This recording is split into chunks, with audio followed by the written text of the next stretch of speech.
Yo, what's the crack?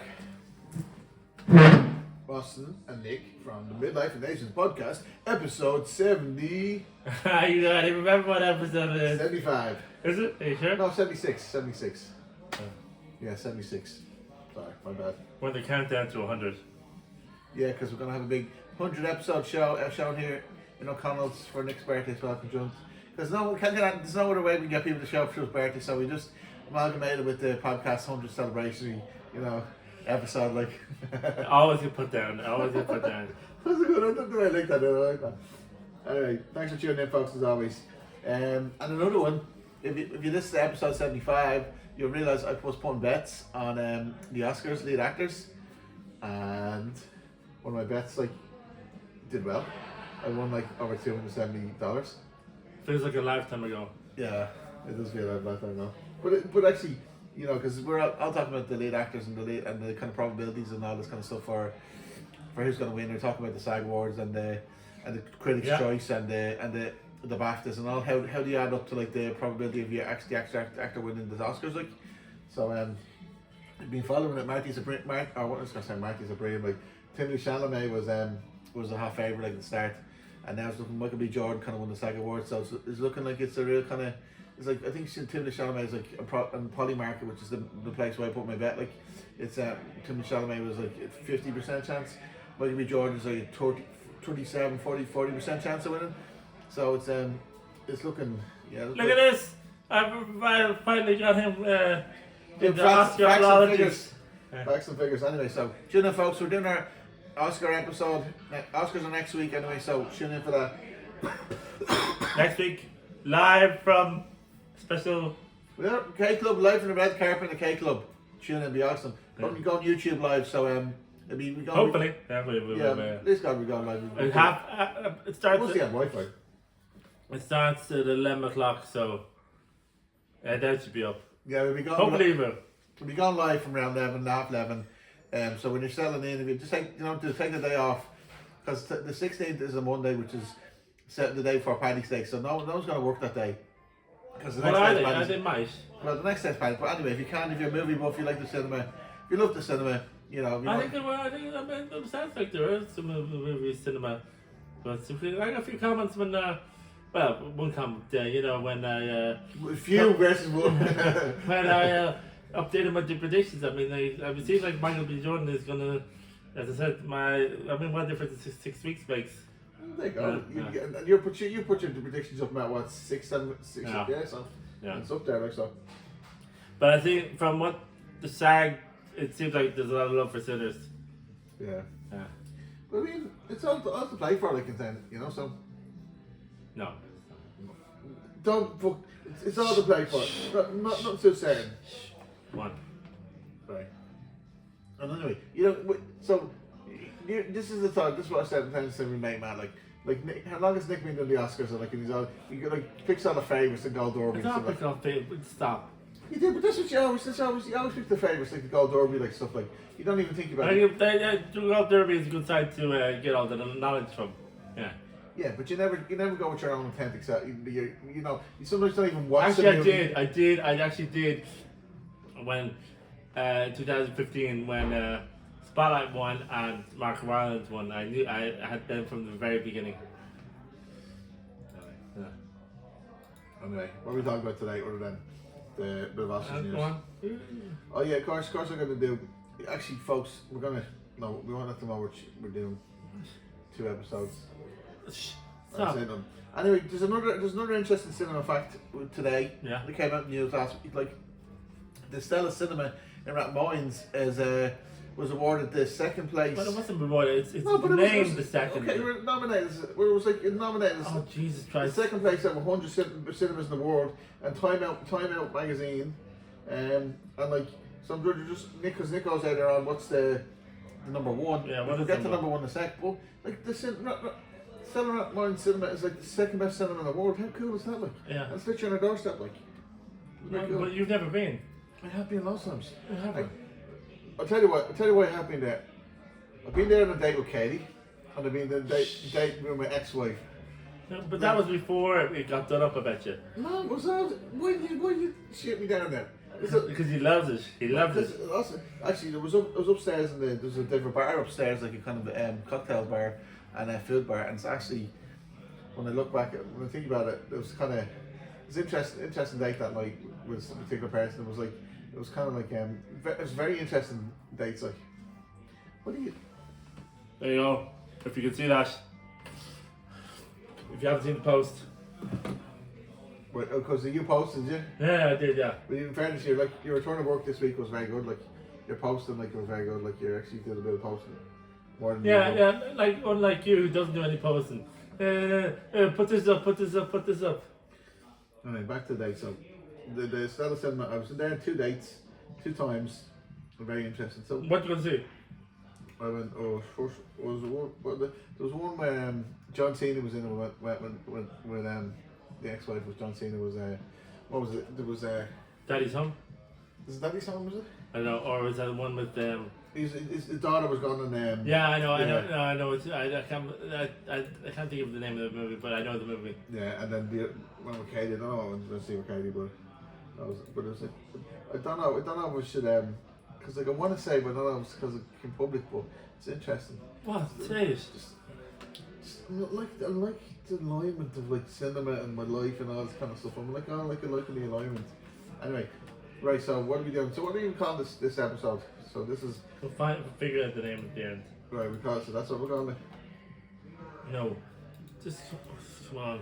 Hold on. You were the one that saw like let's crack out 2 episodes to this today now, and you come Spoiler up alert. with nothing. You come up with Spoiler nothing. alert. Spoiler alert. You come up with nothing. What do you got in your notes there now? For fuck's sake.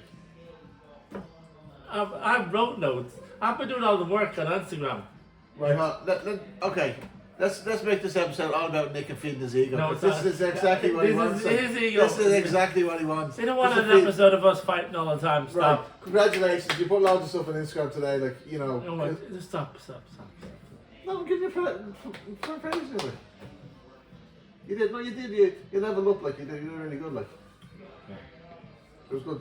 90s nostalgia stuff and all that, wasn't it? Like, you know. Yes, but we are the best generation. Millennium generation is the best generation.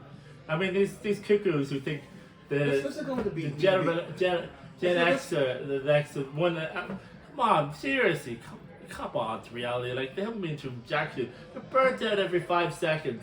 What, you talking about the Millenniums? Like the fact that No, like, Generation X. The one afterwards, generation afterwards.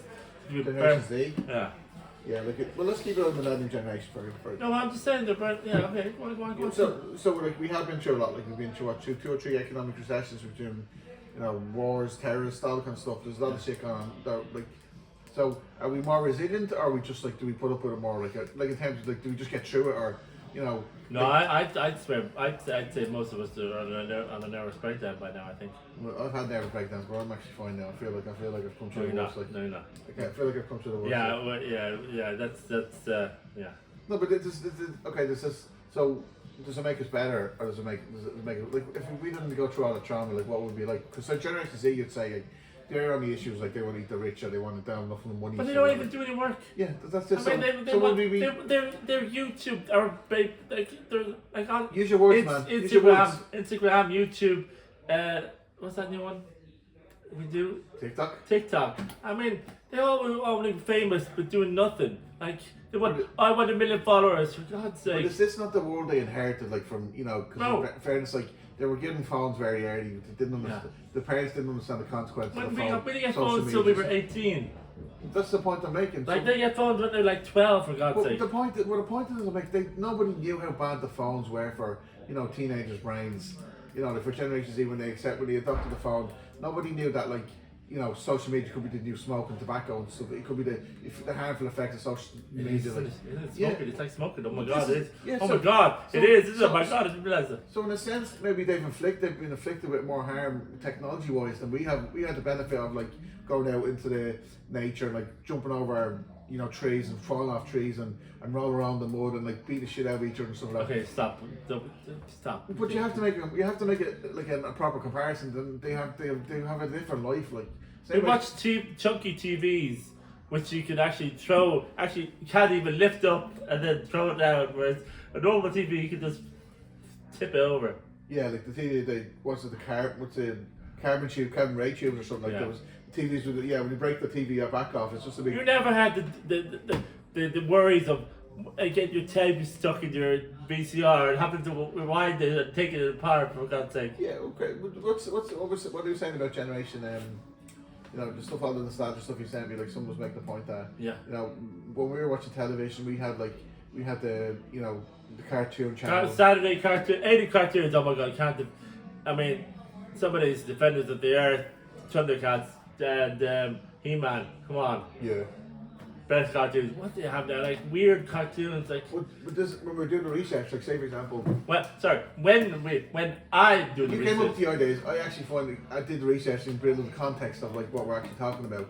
So, the 80s cartoons were based on a specific way of like mindset, psyche. Like, you know, the 80s cartoons were all macho martial arts and stuff like that, and that was to do with related to the Cold War and stuff like that, like between America and Russia. Like it was basically this is the like, don't mess with us identity, like the Western identity, like, which was all the cartoons, was He-Man, was Thundercats and stuff like that. So all the cartoons, like, you know, Jean-Claude Van Damme, Rambo, Rocky, they were all masculine symbols of like, don't fuck with us mentality. We're not giving up, we're kicking ass, we're winning, like. And that was where the all that kind of identity came from, you know. But when you move into like this era, like where it's like where the social media, like, you don't know who's influencing that. Like, you don't know where the influence is coming from. You could be anyone has a narrative. Anyone can identify or spout a narrative on social media. So it's all a bit of a more murky kind of identity. Like, you know, even when we're talking about the cinema, like in terms of Hollywood and how it's a bit more woke now, and it had been previously. It's a bit more identifying with different things, and you couldn't use laughter. You couldn't use comedy, like say for example with the Waterboy, things like that, or we watched Happy Gilmore and stuff. You know, whereas like the humour was different than what it was. Life of Brian or Holy Grail. Yeah. But that was all. We didn't. You watched that and I watched that. But now say for example like Scary Movie 6, like. Yes, Scary Movie 6, which is coming out, and they're a bit worried that, you know. No, they're not worried. They're basically the goal of the actual movie is to break this whole cancel culture and this whole kind of like, you can't use comedies as you can't be on the edge of comedy, and you can't say things. It's the Wayans Brothers, back with the Wayans Brothers, opening in June 5th, I think. Yeah, but Scary Movie 6 is going to be the new watershed moment, maybe. Hopefully that. Yeah. So woke cancel culture goes in the bin, like, which would be great. And for me, I'm supporting the Scary Movie 6. And like, I don't think there's not. Will you go and see it though? Yeah, there's not on that movie that offend me. I'd probably just laugh my ass off. I'd be like, you know. Scary Movie 5 wasn't great though. Well, I didn't really watch it. It wasn't really damn. Because this was the point. Since 2000, I think it came out. The first Scary Movie came out in 2000 or something. 2000, yeah. And then it was like that was really funny. That was. There was the whole Budweiser ad about that. Yeah, what's the extreme ass and stuff like that, like, yeah. So then basically when they start to go the iterations of the movies, like, then they start to get less controversial and people couldn't use humour and the more edgy thing because it was like, you know, cancel culture is all the, the woke culture, you know, so. Yeah. Even the Birdcage, which is 30 years, that was a bit out there as well. That's a kind of a remake of it, and even that movie, the original premise that was Robin Williams was going to play the Nathan Lane part, and Steve Martin was going to come in as Robin Williams, but they thought because Robin Williams wanted to just try something different because he was always the funny person. Yeah. So he got Nathan Lane in as to play the husband in it.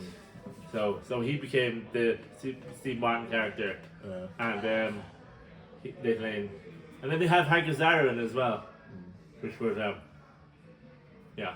But this is actually, you know, we were talking about the timelines in terms of like, you know, you're in the nostalgia buzz, you're all the like 70s, 80s, 90s stuff, like, yeah. And you look talking about the Big Breakfast and the different, you know, yeah, like all that kind of like. I mean that like. But you remember the intros, like say for example, you're sitting down at 7 o'clock in the morning in your house, like, and you're watching the intro, like, you don't all have that on social media now. It's quick instant gratification, so it's rewiring the brain, like it's affecting the brain more. It is. That's why our brain is different than the Generation Z brain or Generation Alpha. Like, they have a different brain because the content they're be given, like, you know, be given, like, is different, like, you know. So give them a break in terms of like, there's some of them are shitheads, but I didn't say that. No, but some of them are, but they learn to live and have a few beers and fucking grow apparently. Stop. Have sex and fucking do something. Okay, relax. Anyway, right. Austin's a bit too exact angsty. I'm not angsty. Do you know what's funny about Nick? Nick will plant the seeds and be all like, and then he'd be egging me on to actually say, No, but generally, like you look at Generation X are like kind of. They're different, they're the 50s, 60s, 55s and stuff like that. And they have a different attitude. They have a go fuck off attitude, like. Do they? Yeah, like they do. Their whole life was going outside and playing, whereas we had the Game Boy, Game Boys, Nintendo systems. You know what I mean? They had the toys, the wrestling figures and stuff like that. Yeah. We had the Game Boys, and the other generation after have the internet. I think we had the best generation. Like so if I can only speak for myself, I think I had the best. Teenagers and childhoods in terms of like access to games. Game system consoles. Yeah, like great times. Like when I look back and say how cool it was, like and how I am now and what I am in terms of like how I made up like personality. Do you not remember this? Actually, we're just all built more for patience, so we're just built more for take your time and just like even 8 hours to download something. Only if you're stupid, like you wouldn't download. You just get on and watch look what's there, like download a website. It takes 8 hours, leave it there, overnight, like. Even I downloaded a movie like a trailer. I mean, I was like back in the 90s. Downloading a trailer took me like 10 minutes. No, sorry, not 10 minutes. An hour and a half. Just get a DVD, I think that's extra vision. Get a video. One of the most downloaded trailers of the 90s, obviously, was The Phantom Menace.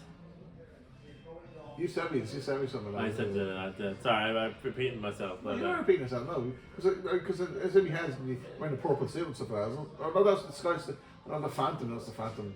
Yeah. Phantom Menace is the Star Wars, the first Phantom, episode, the Return, the prequels. Yeah, that's Darth Vader. What's it?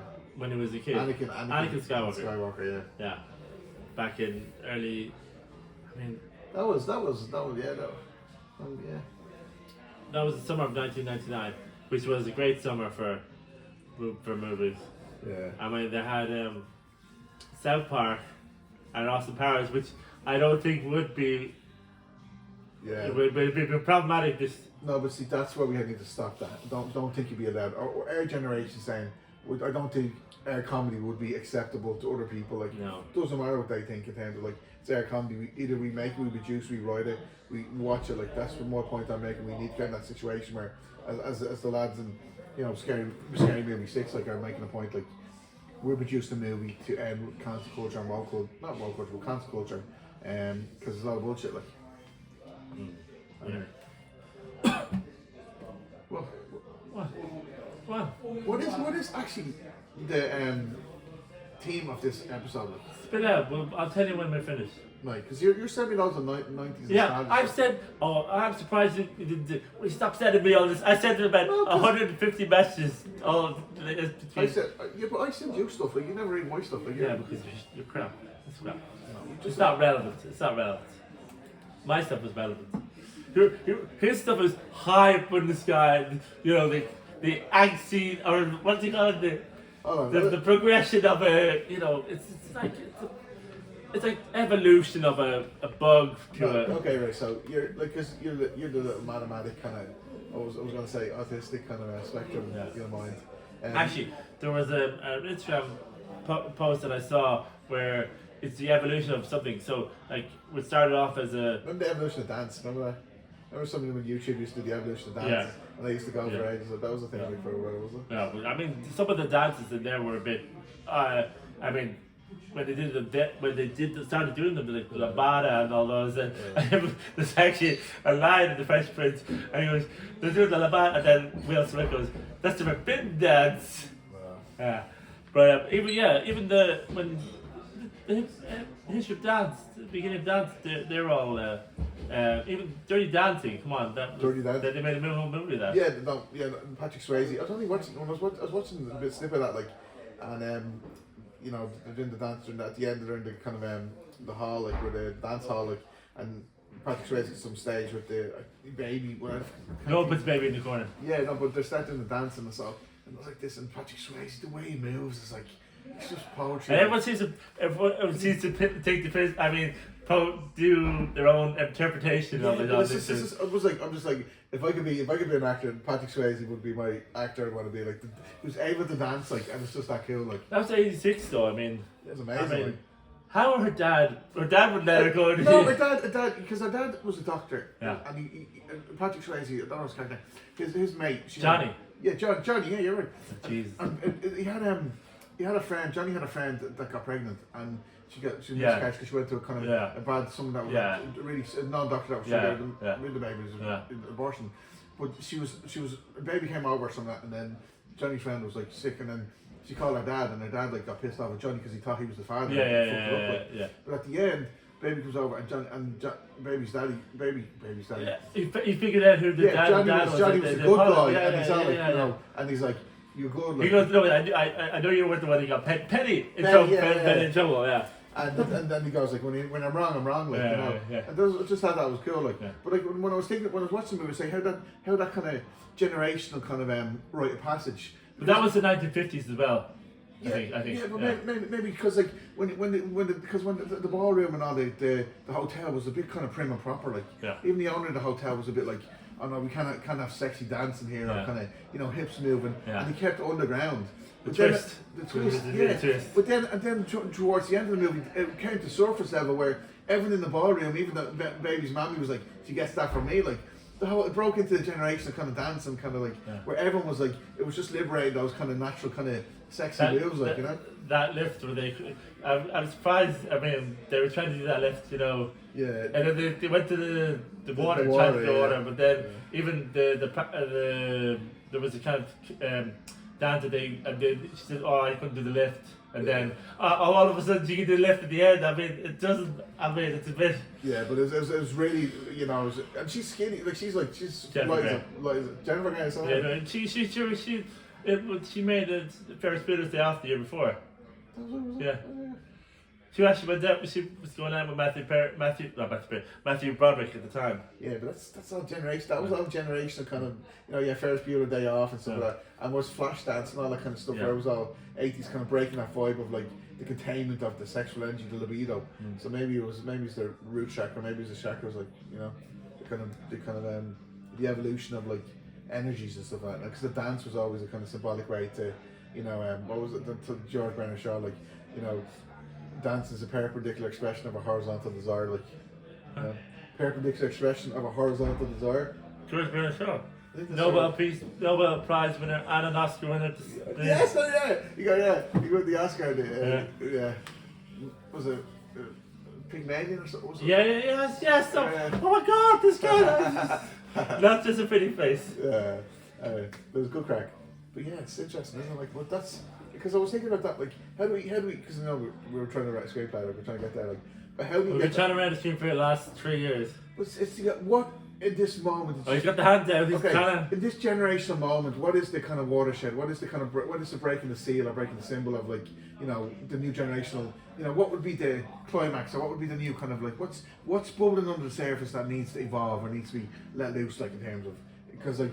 You wouldn't say it's intellectual because ideas are anyone's ideas. In the internet, anyone can come up with ideas, like, or say anything on the internet, right?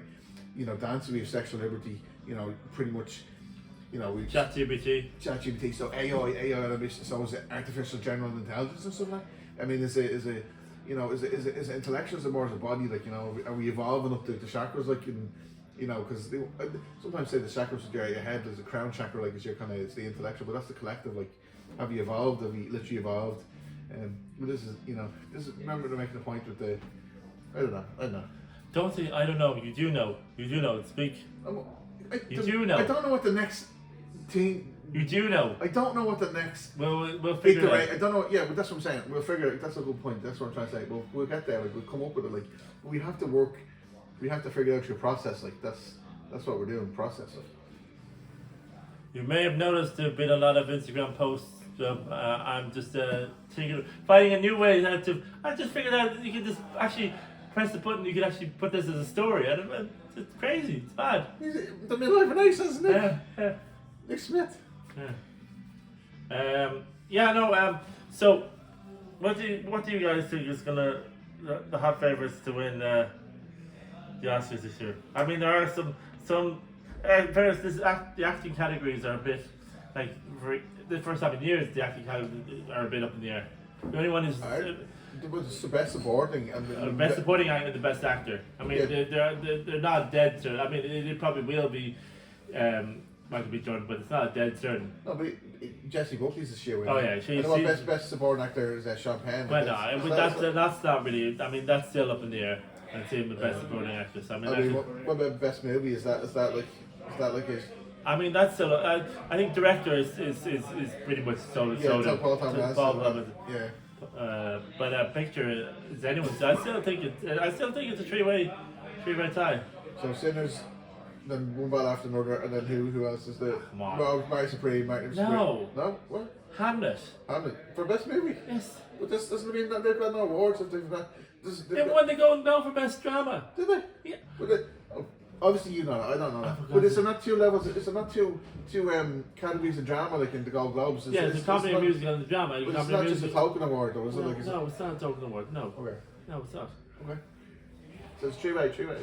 I think maybe I mean people could be wrong. I mean I think it's a bit like the year Saving Private Ryan and Shakespeare in Love and Life is Beautiful got a whole like they got all the awards. I mean they were kind of they more like use your words, man. Sorry, I'm trying to think. Breath. They kind of what's the word I'm looking for? They kind of they weren't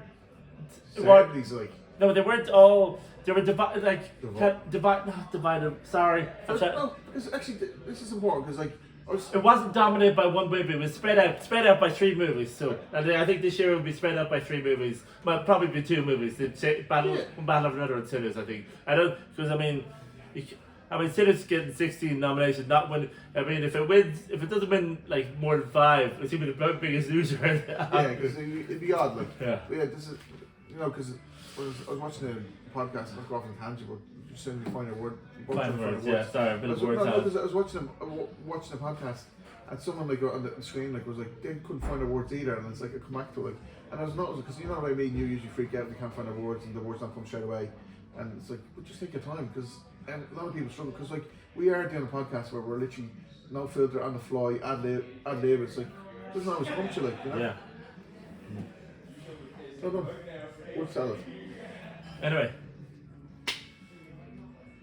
Is that it? Is that all she wrote? What? Is that all she wrote? What do you mean all she wrote? So it's not a TV show, is that all she wrote or something, I don't know. I have no idea what you're talking about. Sadie Jessie Raphael, I was going to say Sadie Jessie Raphael, what's that one? All she wrote, Murder She Wrote or something like. Murder She Wrote? Yeah. That's Angela Lansbury. Okay, that's it. What about her? I just kind of phrased it is that all she wrote, you know? Oh my god. Just some kind of, off the cuff line and no filter. Get the program. No. In fairness, she's good. She's won a lot of awards. She's won a lot of Tonys and Emmys, but she hasn't won an Oscar though. Has she won what? She's gone now, I think. What's the EGOT? Did she win an Grammy. No. Well, I mean, it's weird how loads of people you wouldn't think have won. Here's the question: if you could win an Oscar, in 5 years, but you had to die after you won the Oscar, you still want. Do you ask this question to people like athletes and stuff like that? Like, say for example, in 5 years you won the Olympic medal or you won the whatever, and then you had to die. This was your moment. And some people were saying I definitely take the Olympic medal. And that was all I wanted in life. Once I got the Olympic medal, then nothing else matters. But I was looking at psychology, and the psychology is back to psychology. Okay, your highest goal of achievement. After that comes your biggest depression, because you've achieved the dopamine rush, all the chemical hormonal things come, and it's a watershed moment, crescendo moment. It's you've reached a peak, so now it's kind of the mountain doesn't get any bigger. You never be on that mountain ever again, any higher mountain, and so then the next in the decline is it's kind of more depressing and stuff, It's all what I'm saying is this is what the psychologists say. The best part is always in the process is in the climb. It's not actually getting to the top. Getting to the top is awesome, yeah, but it's actually the climb. This is a Miley Cyrus song. Exactly. That's why the climb is awesome, because you're in the process, because you're climbing. Like it's more fun. Like it doesn't feel like at the time because you haven't got there, but in a way you've got there already. It's just a maths and probability and quantum wave, quantum probability wave. That's it for episode 76. Right. Adios, amigos.